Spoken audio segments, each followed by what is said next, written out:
Everyone, आप सभी कैसे हैं। तो चलिए स्टार्ट करते हैं एक नया टॉपिक जिसका नाम है म्यूचुअल कंसर्न। आइए अब हम एक अपने नए टॉपिक की तरफ चल रहे हैं जिसका नाम है म्यूचुअल कंसर्न। ये म्यूचुअल कंसर्न क्या होती है? देखो, नाम से ही पता लग रहा है कि हम आपस में मिलकर कुछ काम कर रहे हैं, म्यूचुअल अंडरस्टैंडिंग के लिए, म्यूचुअल ऑब्जेक्ट के लिए, म्यूचुअल सेटिस्फैक्शन के लिए हम कोई काम कर रहे हैं। तो मैं आपको एक एग्जांपल देता हूं। आपकी सोसाइटी में या फिर आपके आसपास आपने देखा होगा, आपकी कॉलोनी में एक वो होती है, अथॉरिटी होती है जिसको बोलते हैं हम RWA, जिसको हम क्या बोलते हैं? RWA। तो RWA में उस कॉलोनी के जितने भी घर होते हैं सब पैसा कंट्रीब्यूट करते हैं। वो RWA उन कॉलोनी में जितने भी घर है उनको अपनी सर्विस देती है। जैसे पार्क में कूड़ा है तो वहां पे सफाई वाला अपॉइंट होना चाहिए, उसकी सैलरी कौन देगा? RWA देगी। गणेश चतुर्थी है तो हमारी सोसाइटी में प्रोग्राम होना चाहिए, उसका खर्चा कौन बेयर करेगी? RWA बेयर करेगी। दिवाली है, होली है, 15 अगस्त है, तो जो भी आप काम सबके लिए करना चाहते हो, भाई देखो, एक आदमी सबका भला नहीं कर सकता, तो उन सब आदमियों ने मिलके एक एसोसिएशन बना ली, पैसा कंट्रीब्यूट किया, और उन सब आदमी का मतलब उन सब लोगों का ऑब्जेक्ट क्या था? एक ही था, कॉमन ऑब्जेक्ट था कि हम ये काम करेंगे जो सबके लिए होगा। भाई गणेश चतुर्थी पे सब आएंगे, तो फिर उन लोगों ने क्या किया? पैसा इकट्ठा किया। पैसा इकट्ठा क्यों किया? क्योंकि गणेश चतुर्थी का प्रोग्राम करना था, ठीक है, और उसमें सब आएंगे। तो जो भी आप एक एसोसिएशन बना रहे हो, जो भी आप एक ग्रुप बना रहे हो सबके वेलफेयर के लिए और सबसे पैसा ले रहे हो, अगर आप किसी बाहर वाले से पैसा ले रहे हो ना तो गलत है। जो उस RWA का मेंबर है उन्हीं से पैसा आपको लेना है, तो हम उसको बोलते हैं म्यूचुअल कंसर्न। जैसे क्लब होते हैं, क्लब, वो डिस्को वाले क्लब नहीं, जो हमारे सोशल क्लब होते हैं, जैसे रोटरी क्लब, आपने नाम सुना होगा, रोटरी क्लब बहुत फेमस क्लब है, ये भी आपने कई जगह देखा होगा, रोटरी क्लब, ठीक है। तो वो क्लब क्या करता है? वैसे उनका भी एक मोटिव होगा कि हम लोगों को खाना प्रोवाइड कराएंगे, ठीक है। तो उन सबका कॉमन ऑब्जेक्ट यही है, हम लोगों को खाना प्रोवाइड कराएंगे। तो वो क्या है? एक RWA की तरह ही एक आपका क्लब है, रोटरी क्लब। तो जैसे एक हमारी है ट्रेड एसोसिएशन, जैसे हम यहां पे दिल्ली में रहते हैं, तो दिल्ली में हमारी हर मार्केट की अलग अलग एसोसिएशन है, ठीक है। जैसे चांदनी चौक की व्यापारियों की अलग एसोसिएशन है, लक्ष्मी नगर वालों की अलग है, शादरा वालों की अलग है, कड़कड़ुमा वालों की अलग है। ये ट्रेड एसोसिएशन, इनको क्या कहते हैं हम? Trade association. क्या ये व्यापार करती है क्या? क्या इनकी दुकान होती है क्या? नहीं। जो हमारे व्यापारी भाई बिजनेस कर रहे हैं हमारी मार्केट में, उनको ये सपोर्ट प्रोवाइड कराती है। सपोर्ट कैसे? जैसे कोई अधिकारी आ जाए परेशान करने कि आपके ऊपर ये टैक्स बन रहा है, आप ये पैसा दो, तो ट्रेड एसोसिएशन का जो भी अध्यक्ष होता है वो आगे आता है, वो आपके बिहाफ पे बात करता है। बेसिकली वो ट्रेड एसोसिएशन का अध्यक्ष रिप्रेजेंट कर रहा है बहुत सारे व्यापारियों को। तो एक ऑफिसर जो GST डिपार्टमेंट से आया है, अगर उससे वो अध्यक्ष बात करेगा तो GST ऑफिसर पे भी भारी प्रभाव पड़ेगा, ठीक है।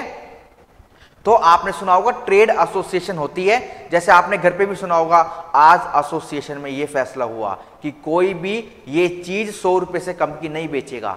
तो वो एसोसिएशन सबके लिए भला कर रही है और सभी उसमें कंट्रीब्यूट करते हैं। ऐसी प्रोफेशनल एसोसिएशन होती है, CA, CMA, CS, doctor, advocate के लिए कोई एसोसिएशन बनी होती है, ठीक है। तो वो अपने अपने प्रोफेशन का वेलफेयर रखती है, मेंटेनेंस रखती है कि हम ITR का इतना फीस से कम नहीं लेंगे, हम ऑडिट के इतने फीस से कम नहीं लेंगे। जैसे किसी प्रोफेशनल पे केस हो जाता है, किसी CA, CMA, CS या एडवोकेट या डॉक्टर पे केस हो जाता है, अननेसेसरी का, बिना बात का केस बन जाता है, तो वो बेचारा तो अकेला है, उसको कैसे बचाएंगे हम? मतलब वो कैसे बचाएगा अपने को? तो वो अपनी एसोसिएशन को फोन करता है कि अध्यक्ष साहब मेरे साथ ऐसे ऐसे हो गया है, बताओ मेरे को क्या करना चाहिए। तो अध्यक्ष साहब उनको निकालते हैं इस परेशानी से, क्योंकि अध्यक्ष जी रिप्रेजेंट कर रहे हैं पूरे के पूरे चार्टर्ड अकाउंटेंट के ग्रुप को, या फिर कॉस्ट अकाउंटेंट्स के ग्रुप को, या फिर कंपनी सेक्रेटरीज के ग्रुप को, और भी हमारे जितने भी प्रोफेशन होते हैं उनकी सबकी अपनी अपनी रेस्पेक्टिव क्या होती है, एसोसिएशन होती है। ठीक है, तो एसोसिएशन एक ऐसा समूह है, म्यूचुअल कंसर्न एक ऐसा समूह है जो सिर्फ अपने लोगों के लिए काम करता है। ये आपका चैरिटेबल ट्रस्ट से अलग है, ये आपका चैरिटेबल ट्रस्ट से अलग है। ये सिर्फ अपने लोगों के लिए काम करता है। जैसे सबने 100-100 रुपए इकट्ठा करा कि आओ बर्गर पार्टी करेंगे, तो फॉर एग्जाम्पल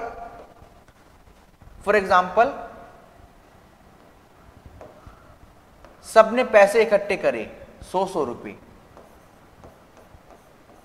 100, 100, 100, 100। मैं ले रहा हूं कि हमारे पास 4 आदमी हैं, 4 व्यक्ति है, mister A, mister B, mister C, mister D. इन्होंने क्या फैसला लिया? इन्होंने फैसला लिया कि हम बर्गर पार्टी करेंगे, हम बर्गर पार्टी करेंगे। अब आप मेरे को यह बताओ, क्या इनकी बर्गर पार्टी में मिस्टर ई शामिल हो सकते हैं क्या? क्या मिस्टर ई शामिल हो सकते हैं क्या? नहीं, मिस्टर ई इनकी बर्थडे पार्टी में शामिल नहीं हो सकते, because mister E is not member of such association. क्योंकि ये क्या है? ये नॉन मेंबर है। ये क्या है? नॉन मेंबर, NON, ये वाला नॉन मेंबर। ठीक है, तो ये इस पार्टी में शामिल नहीं हो सकते because mister E is non member. Mister E कहता है अरे मैं पैसा देने को तैयार हूं यार, मेरे से भी 100 रुपीज ले लो, मेरे को भी पार्टी में शामिल कर लो। तो मिस्टर ई पार्टी में शामिल नहीं हो सकते। एंड फर्दर लिखेंगे, further association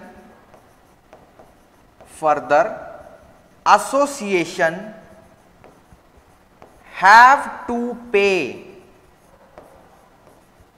tax on such 100 rupees because ये जो 100 रुपए आपको मिले हैं ये एक नॉन मेंबर से मिली है। मिस्टर ई को आप शामिल नहीं कर सकते, नॉट इंक्लूडेड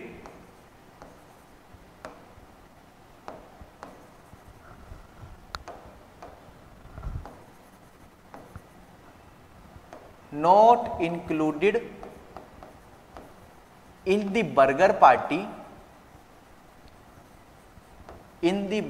party और एंड मतलब ये पार्टी में आएंगे भी नहीं, और अगर इनसे पैसा ले लिया किसी एसोसिएशन ने तो उस पैसे पर टैक्स भी देना पड़ जाएगा। वैसे आपको बताना चाहता हूं, म्यूचुअल कंसर्न की, म्यूचुअल एंटिटी की इनकम एग्जम्प्ट होती है। मतलब फॉर एग्जाम्पल अब इन्होंने कितने रुपए कंट्रीब्यूट कर लिए? 100 प्लस 100 प्लस 100 प्लस 100। ठीक है, ये थे ए के, ये बी के, ये सी के और ये डी के। तो इनके पास टोटल कितना अमाउंट हो गया? 400। ठीक है, इनके पास टोटल अमाउंट कितना हो गया? 400, जिसको हम बोलेंगे रिसिप्ट, कि इनके पास पैसा कितना आया रिसिप्ट ऑफ म्यूचुअल कंसर्न।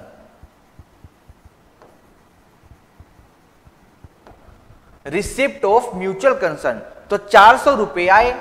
अब इसमें से लेस करेंगे, इसमें से लेस करेंगे। आई होप ये इरेजर काम नहीं करेगी, बट कर गई, अच्छी बात है।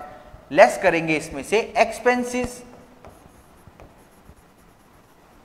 हां जी, आप सभी से मेरा क्वेश्चन है, बताओ मैकडी का आलू टिक्की बर्गर कितने का आता है?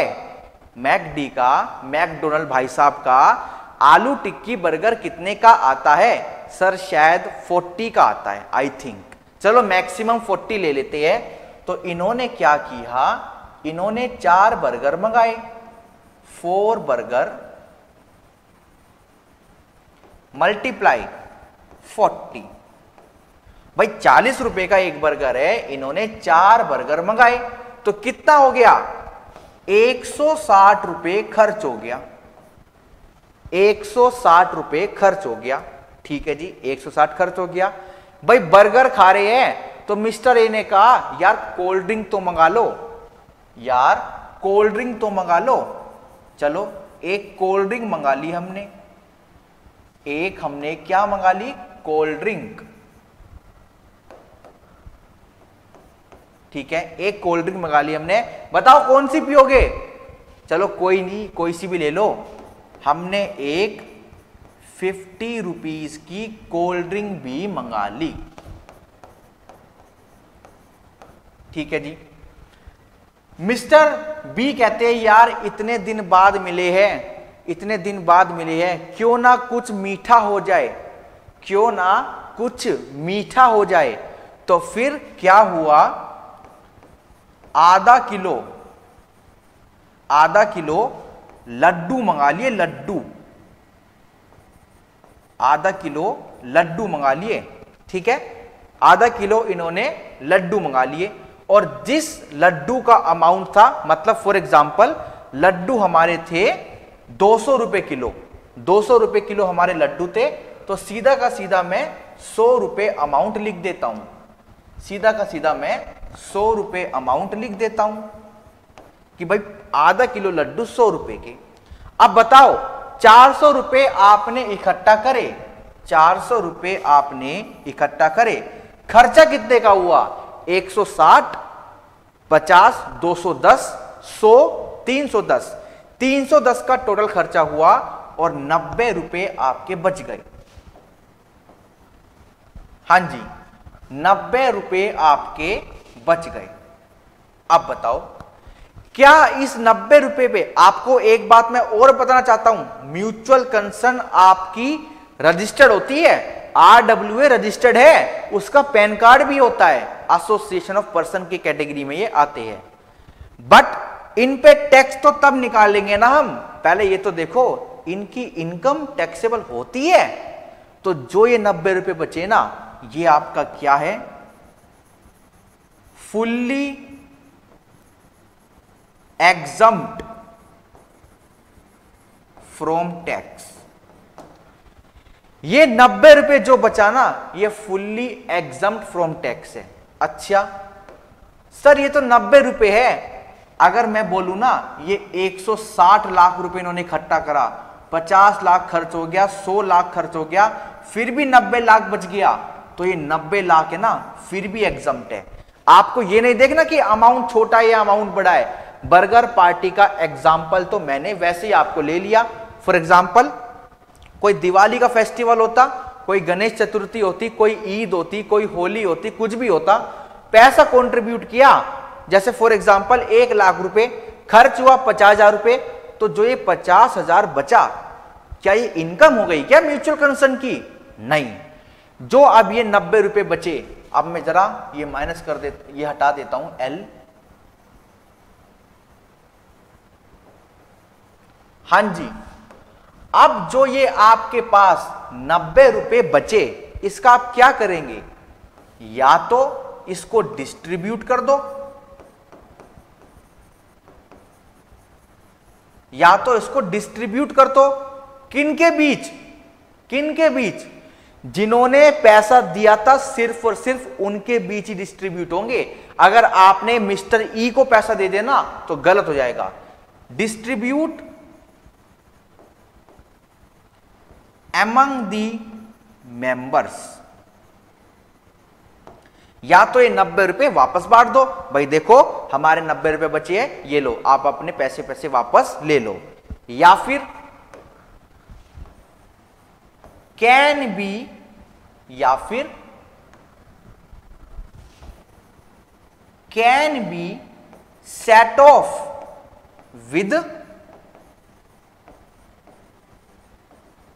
With future contribution. अरे अगर अगले महीने भी बर्गर पार्टी करने लगी यार mister Ram, mister Manoj, mister Vijay, अगले आपकी जो पार्टी होगी उसमें लगा लेंगे। क्या बात करते हो आप, 90 रुपए आप रख लो अपने फंड्स में डाल दो, जो अगली पार्टी होगी उसमें भी तो पैसा चाहिए होगा, उसमें भी तो पैसा चाहिए होगा, तो वो हम फ्यूचर कंट्रीब्यूशन से भी सेट ऑफ कर सकते हैं। ठीक है, दोनों में से हमारे पास एक रास्ता है जिसको भी हम चूज करना चाहे कर सकते हैं। या तो आप इमीडिएटली उसको डिस्ट्रीब्यूट कर दो, याद रहे डिस्ट्रीब्यूट होंगे सिर्फ और सिर्फ उन्हीं मेंबर से जो आपकी एसोसिएशन का हिस्सा है और जिनसे आपने पैसा लिया है। एक लाइन और लिख देता हूं, अमंग द मेंबर कॉन्ट्रीब्यूटेड। भाई जिसने पैसा नहीं दिया, जो शामिल नहीं हुआ पार्टी में, उसको तो हम नहीं देंगे ना हिस्सा जो बचा। ठीक है, जिसने पैसा दिया था उन्हीं के बीच पैसा डिस्ट्रीब्यूट हो जाएगा। कॉमन सेंस वाली बात है, फिर भी मैंने एक बार लिख दिया। ठीक है, पॉइंट क्लियर है। तो आई होप अभी तक आपको समझ आ रहा होगा कि ये म्यूचुअल कंसर्न होती क्या है।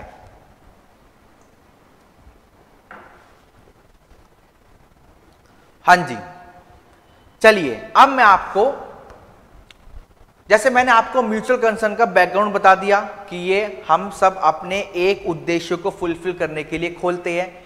इसमें अगर हम किसी नॉन मेंबर से पैसा लेते हैं तो वो टैक्सेबल हो जाता है। जब टैक्सेबल हो जाता है तो टैक्स कैसे निकलेगा, जैसे एओपी के केस में निकलता है, जो भी रेट्स लगते हैं। ठीक है, अब मैं आपको बताना चाहता हूं कि हमारी इनकम टैक्स में म्यूचुअल कंसर्न को कैसे इन्होंने डिवाइड किया। लिखेंगे, प्रैक्टिकल पार्ट है, यहां से इंपॉर्टेंट पार्ट है इसलिए लिख रहा हूं मैं। म्यूचुअल कंसर्न,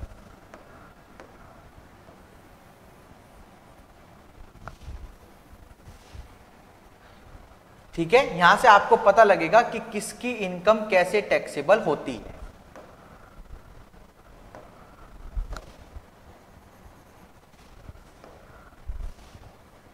चलिए, म्यूचुअल कंसर्न में इस तरफ लिखेंगे हम ट्रेड और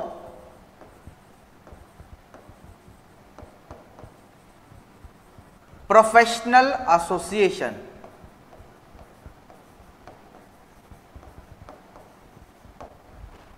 ठीक है, और उधर हम लिखेंगे other than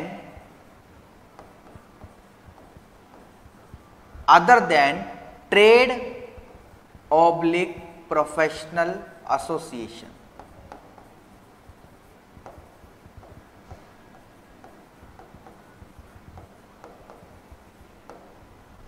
हाँ जी, ट्रेड और professional association, other then trade और प्रोफेशनल एसोसिएशन।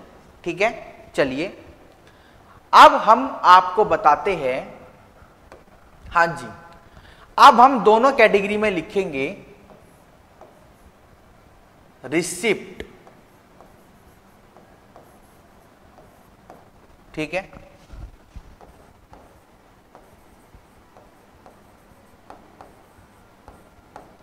थोड़ा बीच में लिखता हूं,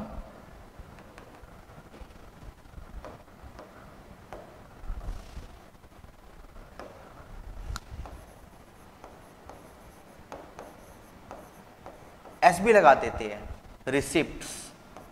ठीक है, एस भी लगा देते हैं रिसिप्ट्स। अब इन एसोसिएशन को जो भी पैसा मिलता है, इन एसोसिएशन को जो भी पैसा मिलता है, या तो वो सबसे मिलेगा, या तो वो सबसे मिलेगा, या फिर अगर शर्मा जी की पानी की टंकी टूट रखी है तो सिर्फ शर्मा जी से मिलेगा। अगर ट्रेड की बात करें, शर्मा जी के दुकान के आगे गड्ढा हो गया या फिर शर्मा जी को स्पेशल कुछ दिक्कत हो रही है, तो फिर वो पैसा दिक्कत को सोल्व करने के लिए शर्मा जी से लेना पड़ेगा। तो हमारी दो रिसिप्ट होती है, हमारी दो रिसिप्ट होती है, ठीक है जी। एक होती है जर्नल रिसिप्ट, ठीक है, एक होती है स्पेसिफिक रिसिप्ट्स। हां जी, एक होती है जर्नल रिसिप्ट, एक होती है स्पेसिफिक रिसिप्ट्स। ऐसे यहां पे होता है।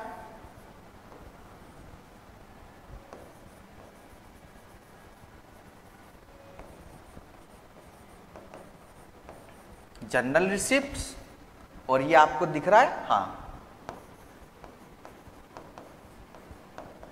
स्पेसिफिक रिसिप्ट्स, ठीक है। तो इधर भी जनरल रिसिप्ट, इधर भी जनरल रिसिप्ट, इधर भी स्पेसिफिक रिसिप्ट, इधर भी स्पेसिफिक रिसिप्ट। उधर स्पेसिफिक रिसिप्ट का मतलब क्या है, शर्मा जी की पानी की टंकी टूट गई तो उनकी टूटी ना, सबसे पैसे क्यों ले रहे हो। इधर क्या है, शर्मा जी के दुकान के आगे गड्ढा हो गया तो सिर्फ उनसे ही पैसे लो ना ठीक करने के, सबसे क्यों ले रहे हो, ठीक है। चलिए अब आगे चलते हैं, यहां तक कि आपको कहानी समझ आई होगी, ठीक है जी। अब जो भी आपको जर्नल रिसिप्ट मिली है, जो भी आपको स्पेसिफिक रिसिप्ट मिली है, किसके अंडर, ट्रेड और प्रोफेशनल के अंदर, उसका हम अलग देखेंगे। मैं ना एक बीच में जरा लाइन ड्रॉ कर लेता हूं। अरे मेरे को लाइन चाहिए, लाइन, ये रही लाइन।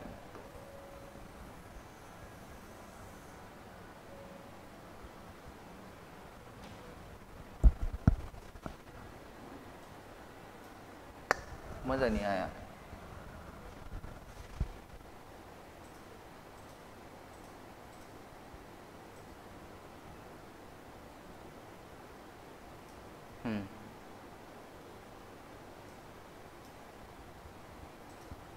इतना ठीक है, चलिए। हां जी, अब होता क्या है, जर्नल रिसिप्ट हो चाहे स्पेसिफिक रिसिप्ट हो, आपको जर्नल रिसिप्ट मिलेगी, आपको जर्नल रिसिप्ट मिलेगी। हाँ सर, बिल्कुल मिलेगी, ठीक है। उसमें से आप माइनस करोगे जर्नल खर्चे जो सब पर हुए। हाँ सर, बिल्कुल करेंगे, इसमें क्या बात है, ठीक है, करो। अब जो ये अमाउंट आएगा, अब जो ये अमाउंट आएगा, या तो ये जीरो हो सकता है, या पॉजिटिव हो सकता है, या नेगेटिव हो सकता है। जीरो है तो कुछ भी नहीं कर सकते, अगर पॉजिटिव है मतलब कि सरप्लस, या फिर माइनस है नेगेटिव, डेफिसिट, ठीक है, यहां तक नोट करो। उसके बाद हम इधर आते हैं,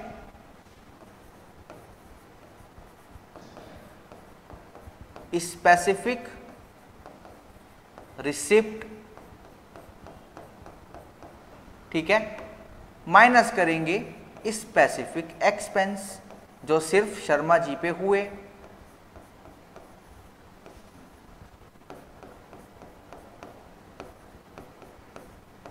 ठीक है। अब यहां पर भी जीरो है तो बात खत्म। अगर सरप्लस है मतलब पॉजिटिव और नेगेटिव है तो डेफिसिट, ठीक है। ऐसे ही अब हम इधर करने वाले हैं, ऐसे ही अब हम इधर करने वाले हैं। जर्नल रिसिप्ट यहां स्पेस का मैं थोड़ा शॉर्ट में लिख लेता हूं, माइनस करेंगे जर्नल एक्सपेंस, ठीक है। यहां पे या तो सरप्लस होगा या आपका डेफिसिट होगा, ठीक है। ऐसे इधर चलते हैं, स्पेशल रिसिप्ट, ठीक है, माइनस करेंगे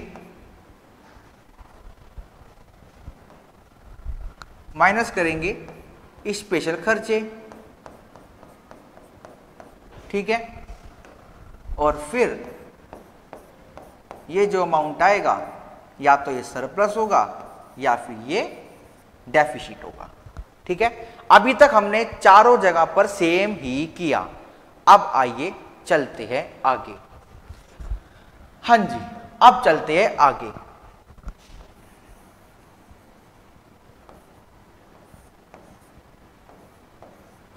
अगर सरप्लस है तो क्या होगा, अगर डेफिसिट है तो क्या होगा, दोनों ही केस में, ठीक है, दोनों ही केस में other than trade professional association में रिसिप्ट आई, चाहे वो जनरल हो चाहे वो स्पेसिफिक हो, उसमें सरप्लस है चाहे डेफिसिट है तो क्या होगा। अगर सरप्लस है तो जैसे हमने अभी बात करी बर्गर वाली, फुल्ली एग्जम्प्ट। अगर डेफिसिट है तो क्या इस पे सेट ऑफ के प्रोविजन लगा दोगे क्या, कि इनकम टैक्स डिपार्टमेंट, हमारे असेसिंग ऑफिसर, हमारी म्यूचुअल कंसर्न में लॉस हो गया, हमने 400 रुपए इकट्ठे करे थे, बर्गर 500 रुपए के आए, बताओ हम क्या करें। 100 रुपए सेट ऑफ करने दो, हम 100 रुपए हमको सेट ऑफ करने दो अदर इनकम से। इनकम टैक्स वाले कहते हैं थप्पड़ लगेगा। जब हम आपके सरप्लस पे टैक्स नहीं लगा रहे तो आपके डेफिसिट को हम सेट ऑफ नहीं होने देंगे। यार एक तो ये पेन रेड करते हैं, हाँ, एक पेन अपने पास रेड भी होना चाहिए। नो सेट ऑफ,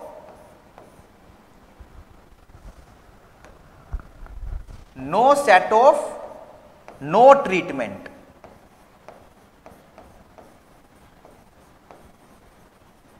अच्छा, वो मैकडी वाला तो बोलेगा ना मेरे को तो पूरे पैसे दो 500 रुपए, मेरे क्यों 100 रुपए कम दे रहे हो, तो फिर क्या होगा, वो तो चारों लोग 25-25 रुपए और डालेंगे, तो वो मैकडी वाले का हमें कुछ नहीं पता, हम तो टैक्स की बात करेंगे। अगर आपका नुकसान है तो हम उसको सेट ऑफ नहीं होने देंगे और कोई भी ट्रीटमेंट नहीं होगा, फुल्ली इग्नोर करेंगे। अगर फायदा है तो हम इसको एग्जम्प्ट कर देंगे दोनों ही केस में, ठीक है। पॉइंट क्लियर है। चलिए अब हम आते हैं इधर,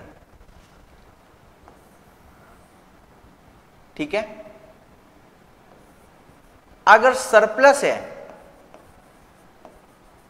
तो क्या होगा, अगर डेफिसिट है तो क्या होगा। सरप्लस है तो सेम, फुल्ली एग्जम्प्ट।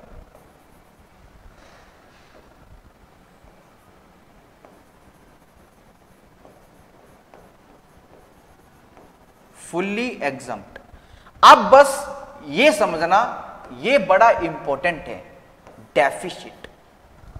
देखो जो इनकम आपकी एग्जम्प्ट होती है, हम ना तो उसमें से खर्चों को अलाउ करते और ना ही सेट ऑफ के प्रोविजन लगाते, बट फिर भी पूरे इनकम टैक्स कानून में ये एक एक्सेप्शन है कि जो इनकम आपकी एग्जम्प्ट है, अगर आपका कोई डेफिसिट आ गया, कोई लॉस आ गया, तो हम उसको सेट ऑफ कराने को तैयार है।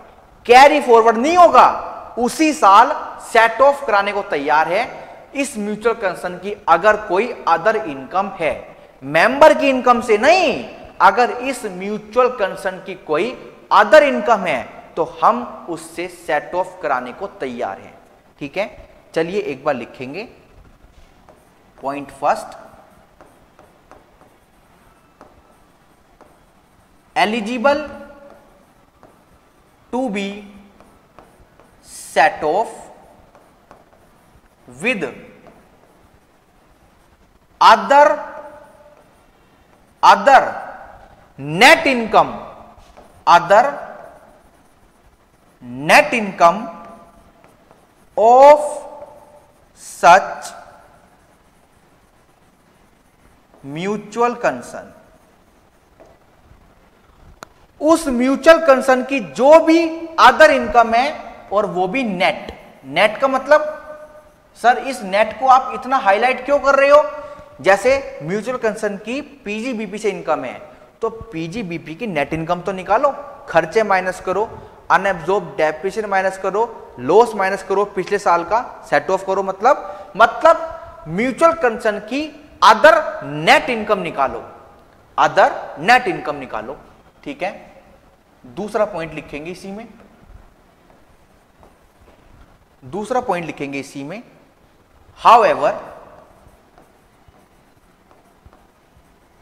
however such deficiency, हाँ जी, however such deficiency can be set off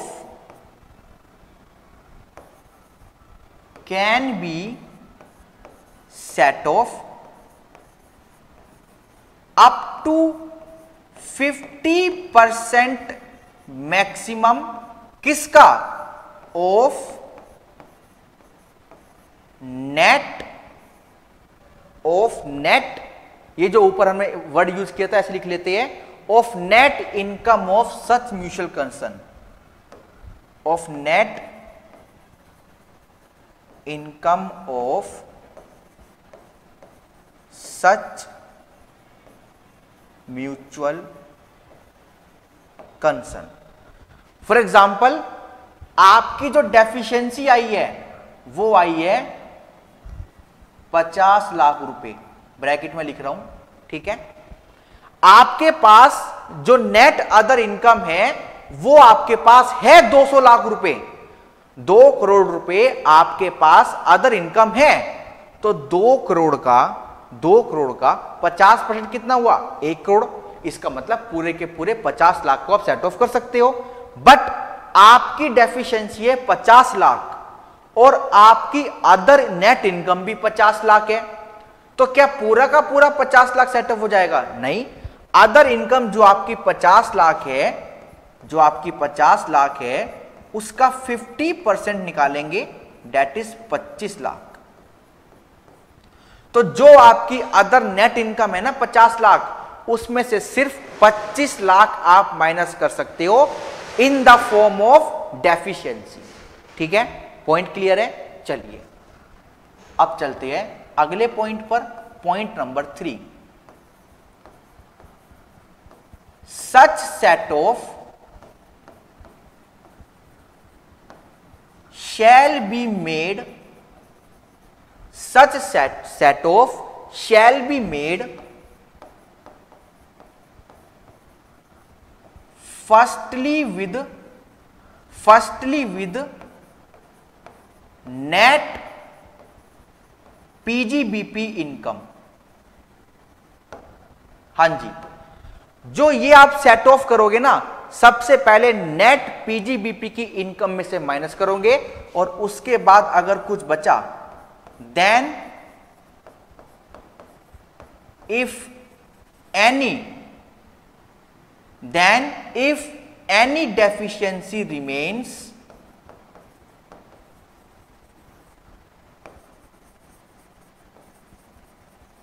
remains comma can be set off with net other heads income।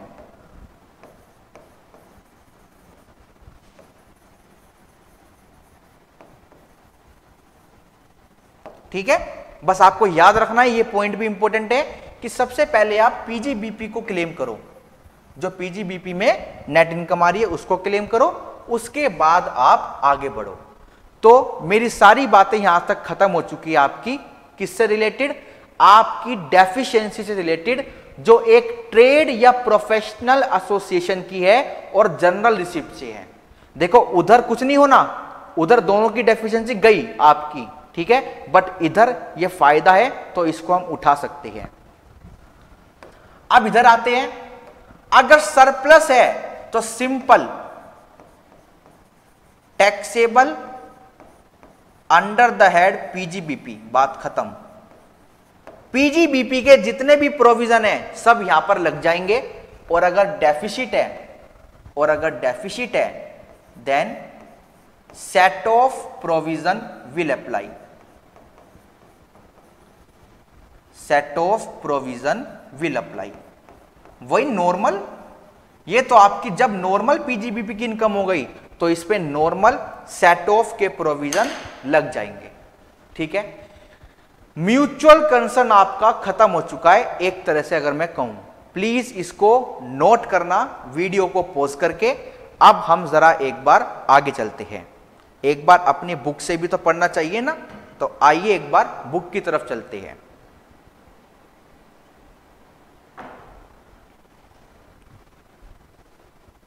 हाँ जी, आई होप आप नोट करेंगे। मैं फिर भी एक बार स्क्रॉल कर देता हूं, आप अगर पॉज करना चाहते हैं तो कर सकते हैं, ठीक है। ये चारों पॉइंट जरा ध्यान से देखना, अगर आपने एक पॉइंट भी मिस करा तो फिर मार्क्स कट जाएंगे। और ये मत सोचना एग्जाम में क्वेश्चन आज तक नहीं आया तो कल भी नहीं आएगा, मतलब ऐसे क्वेश्चन इसके कम आए हैं, पता नहीं ना कब एग्जामिनर और कब इंटरव्यूअर, इन दोनों की बुद्धि को कोई नहीं पहचान सकता। पता नहीं ये कौन सा क्वेश्चन कब पूछ ले और एग्जामिनर कौन सा क्वेश्चन कब आपके एग्जाम में डाल दे, ठीक है। चलिए आइए, तो अब एक बार हम अपनी बुक पर चलते हैं। ये गोला क्यों घूम रहा है? चलिए, mutual concern, no one can trade with himself और make income out of himself. आप अपने लिए तो, अपने साथ तो आप व्यापार नहीं कर सकते ना। जैसे आप अपनी दुकान पे बैठे हो और कह रहे हो घर में मैदा खत्म हो रही है, 1 किलो मैदा ली और आपने 30 रुपए डाल दिए, ठीक है, तो ऐसा थोड़ी होता है। आप अपने आप से इनकम नहीं कमा सकते। A mutual association arises where person forming a group associate together with a common object, ठीक है, and contribute monies for achieving that common object and divide the surplus amongst themselves. जैसे वो आपके 90 रुपए बचे थे बर्गर में से, तो वो आप डिवाइड कर सकते हो।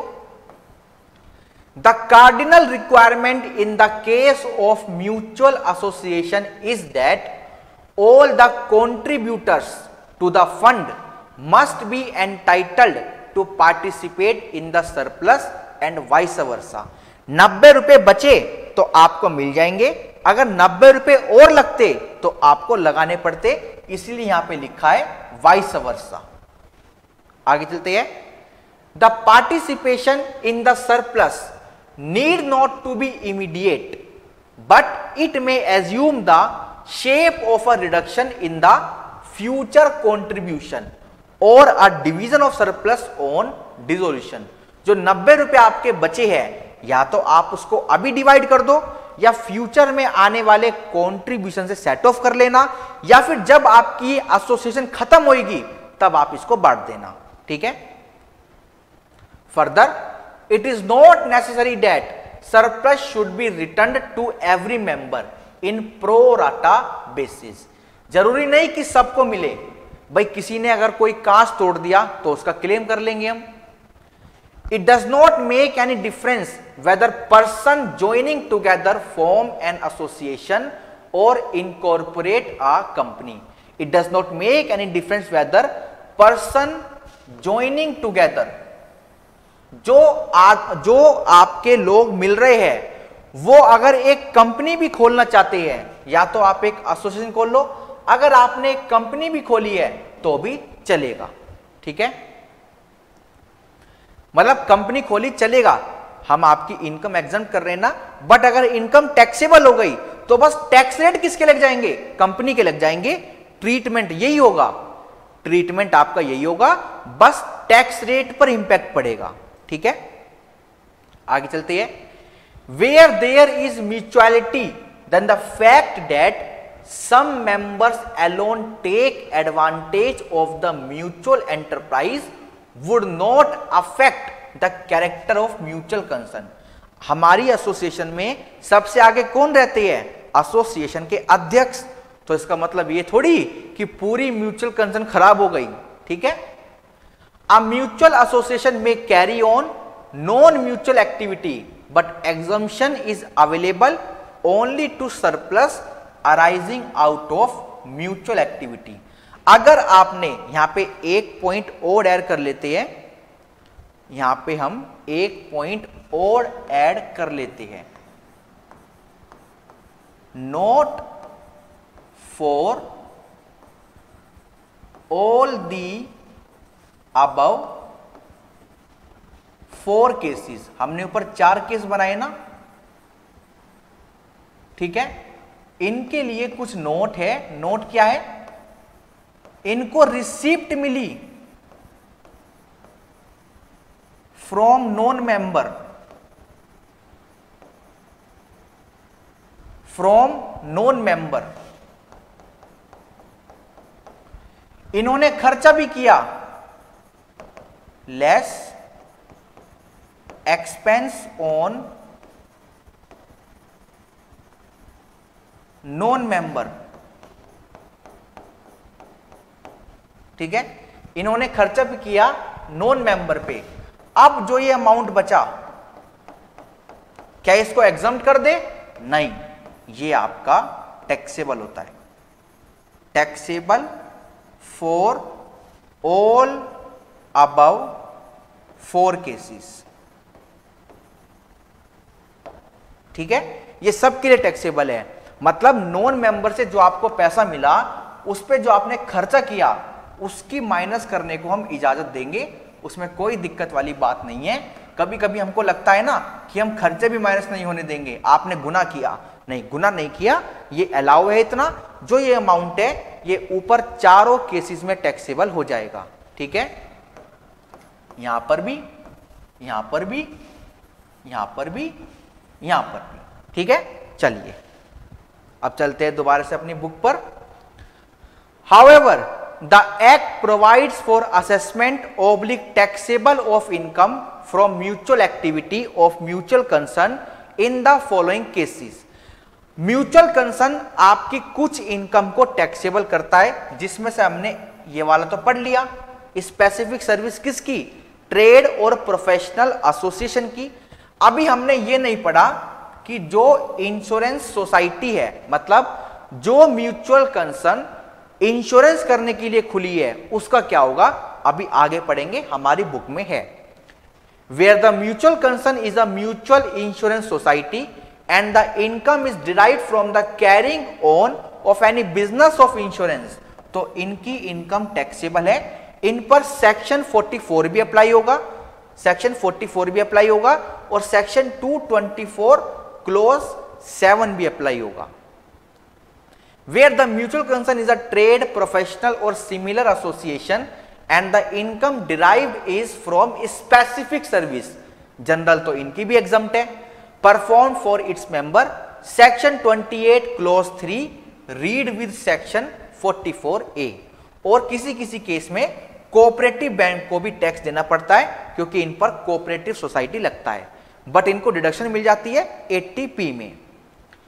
Specific service to its member means some tangible benefit which would not available to them unless, जब तक वे पे नहीं करते, unless they pay the specific fees charged for such special benefit। However, it is to be noted that income from non-member activity, non-mutual activity is taxable।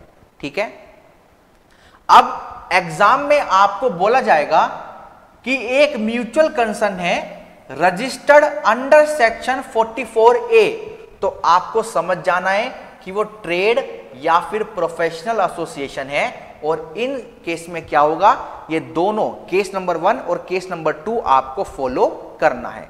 ठीक है, ये section इसलिए highlight किया है क्योंकि एग्जाम में और हमारी बुक में भी क्वेश्चन है कि एक एसोसिएशन है अंडर सेक्शन 44A, तो पहले आपको पता लगाना है ना कि एसोसिएशन ट्रेड है, प्रोफेशनल है या फिर अदर है। अदर है तो केस नंबर 3 और केस नंबर 4 लग जाएगा, केस नंबर 3 और केस नंबर 4 लग जाएगा। ठीक है, तो पहला स्टेप आपका यही है कि पता लगाओ एसोसिएशन क्या है। अब मैं आपको इसको रीड कराता हूं, वैसे मैंने सारी बातें समझा दी है। A trade association is an association of tradesman, businessman, manufacturer for the protection and advancement of their common interest. It is different from trading association, they are businessman. जो वो तो बिजनेस व्यापारी हो गए ना, जो बिजनेस एओपी में registered है, जो बिजनेस एओपी में रजिस्टर्ड है वो तो नॉर्मल बिजनेस है ना, वो म्यूचुअल कंसर्न थोड़ी है। ठीक है, where general income from a particular source is not chargeable to tax, then a loss from such source can be set off. मैंने बताया कि हम जर्नल रिसिप्ट से होने वाली डेफिशिएंसी को क्या कर सकते हैं, सेट ऑफ कर सकते हैं। ठीक है, अब आइए देखते हैं कैसे आपको पॉइंट्स पढ़ने हैं। Where the amount receive during a previous year by any trade, professional और similar association other than professional institute. Professional institute के लिए भी अलग प्रोविजन है, जैसे institute of chartered accountant of India, institute of cost accountant of India, institute of company secretaries of India, institute of medical science. ठीक है, ये जो सब इंस्टीट्यूट होते हैं इनके लिए अलग प्रोविजन है, अभी नीचे है, आपको देखने को मिलेगा। Whether by way of subscription और अदरवाइज एक्सेप्ट स्पेसिफिक सर्विस, क्योंकि ये क्या है, टैक्सेबल है। फॉल्स शॉर्ट, कम पड़ जाती है खर्चों के लिए, मतलब डेफिशिएंसी आ जाती है। ठीक है, falls short of the expenditure incurred by such association during that previous year only for the purpose of protection, advancement of the common interest of its member, the amount so fallen short, जो आपका amount कम पड़ जाता है जिसको हम deficiency कहते हैं, shall be allowed as deduction, हम उसकी डिडक्शन देने को तैयार है। But firstly in computing the income of the association assessable for the relevant assessment year under the head profit and gain of business और प्रोफेशन। अच्छा, एक बात मैं यहां पर और लिख देता हूं, एक बात मैं यहां पे और लिख देता हूं, पॉइंट नंबर 5 करके। Point number 5, no carry forward, no carry forward allow for such deficiency. मतलब अगर उस साल की कोई भी अदर इनकम नहीं है तो वो डेफिशिएंसी आपकी वहीं लैप्स हो जाएगी, आप उसको आगे कैरी फॉरवर्ड नहीं कर सकते, आप उसको आगे कैरी फॉरवर्ड नहीं कर सकते। कैरी फॉरवर्ड का मतलब ही क्या होता है, हम उसको अगले साल में लेके जा रहे हैं तो आप नहीं लेके जा सकते। ठीक है, तो वो डेफिशिएंसी पहले आपकी पीजीबीपी से सेट ऑफ होगी, फिर अदर हेड्स की नेट इनकम से होगी। But total deficiency allowed to be set off restricted to 50% of the net income other than mutuality income. Section 44A is the exception of the rule that loss of unassessable यानी कि exempt unassessable business can not be adjusted with adjust income. ये कह रही है, वैसे rule ये है कि एग्जम्प्ट इनकम के लॉसेस का सेट ऑफ नहीं होता, बट ये सेक्शन 44A इसी बात की क्या है, एक्सेप्शन है। In computing the income of the association for the relevant assessment year, effect shall first be given to any other provision of this act under which any allowance और loss in respect of any earlier assessment year is carry forward and set off against the income for the relevant assessment year। ये कह रहे हैं जो आप अपनी other income निकाल रहे हो, जिससे आप सेट ऑफ करना चाहते हो, पहले आप उस अदर इनकम को नेट लेके आओ। खर्चे माइनस करो, डेप्रिसिएशन माइनस करो, डिडक्शन माइनस करो, पिछले साल का लॉस है माइनस करो, अनअब्सॉर्ब डेप्रिसिएशन है माइनस करो। ठीक है। The amount of deficiency to be allowed as a deduction under this section shall in no case exceed 1/2। वही 50% से ज्यादा का क्लेम आप नहीं कर सकते। किसका? Total income of the association as computed before making any allowance under this section. मतलब डेफिशिएंसी को माइनस करने से पहले 50% आपको देखना है। This section applies only to the, ये सेक्शन सिर्फ और सिर्फ किस पे लगता है? ट्रेड, प्रोफेशनल या फिर कोई सिमिलर एसोसिएशन पे। द इनकम ऑफ विच और any part there of is not distributed to its member except as grant to any association or institution affiliated to it। भाई स्पेसिफिक रिसिप्ट आपको मिली तो वो आपकी डिस्ट्रीब्यूट नहीं होती। ऐसी जनरल रिसिप्ट आपको मिली और कुछ पैसा बच गया तो ये डिस्ट्रीब्यूट नहीं होता। याद रखना, ट्रेड और प्रोफेशनल एसोसिएशन में जो सरप्लस बचा वो डिस्ट्रीब्यूट नहीं होता, आप उसको किसी दूसरी एसोसिएशन को दे सकते हो। ठीक है। चलिए, ये एक एग्जांपल है, वैसे मैंने बहुत आपको बता दिया है, एक बार आगे चलते हैं। Income of professional institute section 1023A। आइए एक बार इसको पढ़ते हैं। जो हमने ऊपर देखा था ना कि प्रोफेशनल इंस्टीट्यूट पे अलग प्रोविजन है, ये रहा, अदर देन प्रोफेशनल इंस्टीट्यूट। तो आइए एक बार देखते हैं कि प्रोफेशनल इंस्टीट्यूट पे क्या हमारा प्रोविजन है। एनी इनकम, ये जो ब्रैकेट वाली है ना, ये आपकी टैक्सेबल है। ये देखो, these are taxable. Any income chargeable under the head income from house property और any income received from rendering any specific service और income by way of interest और डिविडेंड। आइए एक बार लिख लेते हैं।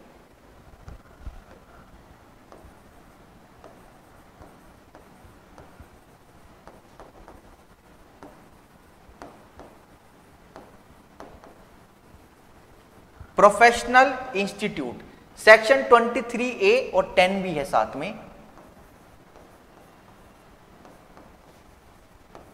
1023A। ठीक है। अब इस प्रोफेशनल इंस्टीट्यूट की हमको लिखनी है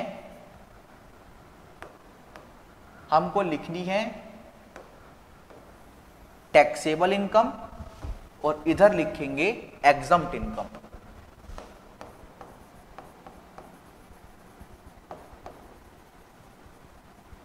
हां जी, टैक्सेबल इनकम इनकी कौन कौन सी है? पहला, income under the head house property. House property इनका क्या है? टैक्सेबल है। ठीक है। उसके बाद इनकम फ्रॉम स्पेसिफिक सर्विस भी टैक्सेबल है।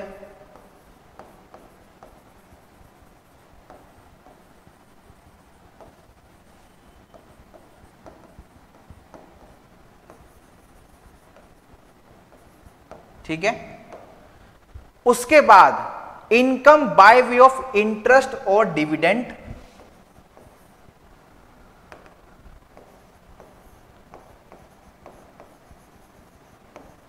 Interest oblique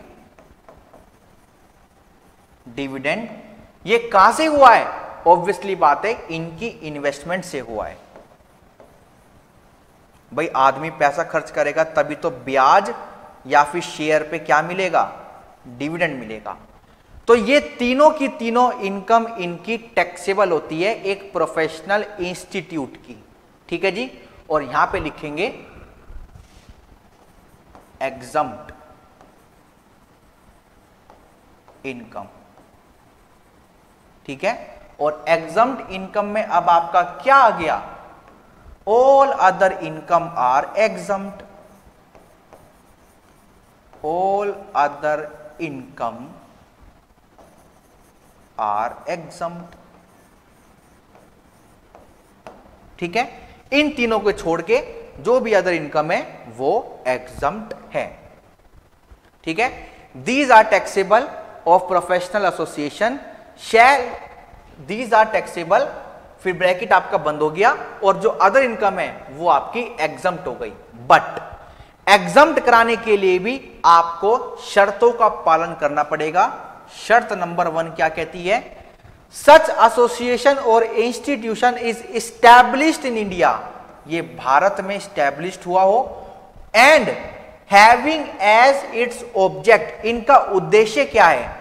control, supervision, regulation, encouragement. किसका? प्रोफेशन का। कौन से प्रोफेशन का? कौन से प्रोफेशन का? कोई लॉ का प्रोफेशन हुआ, मेडिसिन हुआ, अकाउंटेंसी हुआ, इंजीनियरिंग हुआ, आर्किटेक्चर हुआ, और कोई भी अगर अदर स्पेसिफाइड प्रोफेशन है, आप इनके लिए खुले हो, इनके वेलफेयर के लिए खुले हो। जैसे मैंने आपको बताया ना, डॉक्टर का अलग होता है, हमारा अलग है, ICI, ICMAI, ICSI। ठीक है, एडवोकेट्स का अलग होता है। आगे क्या है? सच एसोसिएशन और इंस्टीट्यूशन अप्लाइज इट्स इनकम और accumulates it for application only to the object for which it is established. अब आप भी देखते होंगे ना, आप भी देखते होंगे कि कौन करता है भाई, हमारे जो इंस्टीट्यूट है इनको मेंबरशिप के नाम पे फीस जाती है, एडमिशन के नाम पे फीस जाती है, कितना वेलफेयर हो रहा है? कुछ भी नहीं होता। जो वहां पे अंदर प्रेसिडेंट बैठे हैं, चेयरमैन बैठे हैं, अपने मजे लेते हैं। कोई अगर अपने काम से चले जाओ तो मिलते नहीं है, जैसे पता नहीं प्रधानमंत्री है। ठीक है, तो ये तो भाई भारत में कभी खत्म नहीं होने वाला।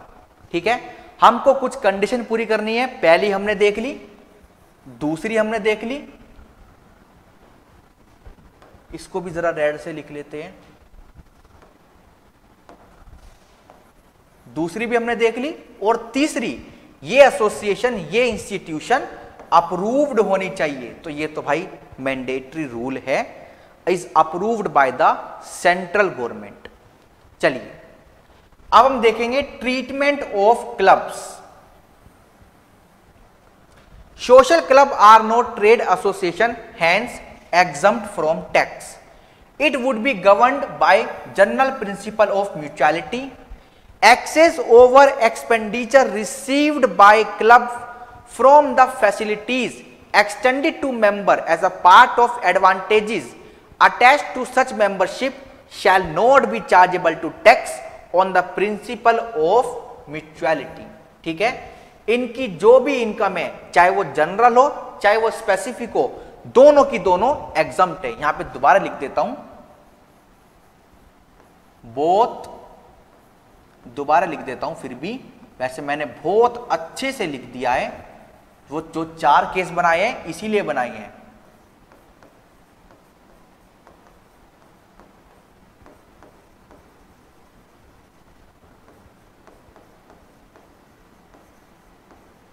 ठीक है, बट मैंने जाते जाते, मतलब अभी मैं गया नहीं हूं, अभी मैं क्लास में ही हूं, जाते जाते मैंने नोट लिखवाया था। नोट क्या लिखवाया था? हां, ये कि अगर आप कोई नॉन मेंबर से पैसा लेते हो, अगर आप कोई नॉन मेंबर से पैसा लेते हो तो वो चारों केसेस में टैक्सेबल होता है, तो वो क्लब के केसेस में भी टैक्सेबल आपका है। ठीक है, note for all the above 4 cases, जो भी आपने रिसिप्ट लिया आपके नॉन मेंबर से वो तो आपकी टैक्सेबल है। However it is to be noted that income derived from non mutual activity is taxable. ठीक है, यहां तक का पॉइंट क्लियर है आपका? चलिए, तो आई होप आपको यहां तक की बात अच्छी लगी होगी, म्यूचुअल कंसर्न आपको अच्छे से समझ आया होगा।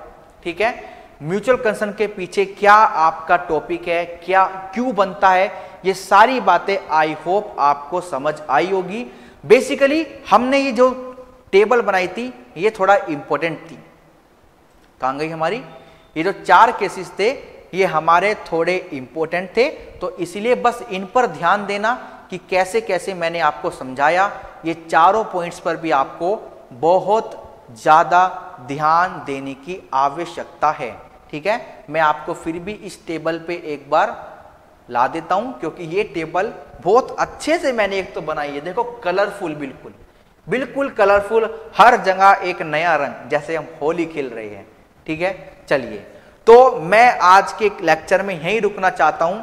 अगले लेक्चर में हम थोड़ी सी एक दो बातें और रह गई है, बट वो इससे रिलेटेड नहीं है। आप अगर क्वेश्चन करना चाहते हो तो कर सकते हो, आप अगर क्वेश्चन करना चाहते हो तो कर सकते हो। बस एक बात याद रखना, सेक्शन 44A आपका क्या है? सेक्शन 44A आपका क्या है? ये आपका है ट्रेड और प्रोफेशनल एसोसिएशन के लिए।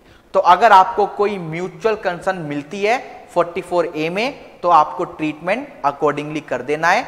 और अगर आपको कोई एसोसिएशन मिलती है सेक्शन 1023A में, तो आपको, जैसे मैंने आपको यहां पे बताया, प्रोफेशनल इंस्टीट्यूट के केस में आपको वैसे ही कर देना है। ठीक है, हाउस प्रॉपर्टी इनका टैक्सेबल है, स्पेसिफिक सर्विस इनका टैक्सेबल है। तो स्पेसिफिक सर्विस से जो लॉस आएगा वो सेट ऑफ होने के लिए एलिजिबल है। इंटरेस्ट और डिविडेंड भी इनका क्या है? टैक्सेबल है। ऑल अदर इनकम इनकी एग्जम्प्ट है। ठीक है, चलिए, मतलब अदर इनकम जैसे जनरल रिसीप्ट से जो पैसा मिला उससे अगर कोई लॉस हुआ तो वो सेट ऑफ होगा, पक्का होगा। ठीक है, और वो नहीं, ये ट्रेड नहीं है ना, ये आपका प्रोफेशनल इंस्टीट्यूट है। तो ये आपका ट्रेड और प्रोफेशनल इंस्टीट्यूट, प्रोफेशनल एसोसिएशन नहीं है। एक बार लिख भी देता हूं,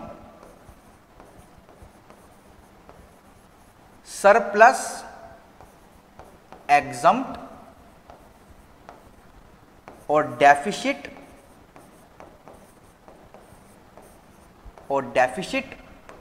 इग्नोर। ऐसे ही तो होगा, वरना ये ऊपर चला जाएगा।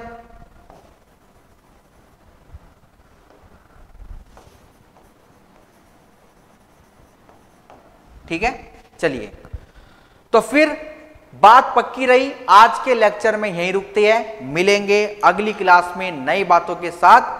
जुड़े रहिए मेरे साथ। ICM में Ujjwal Jain. Thank you so much, bye bye.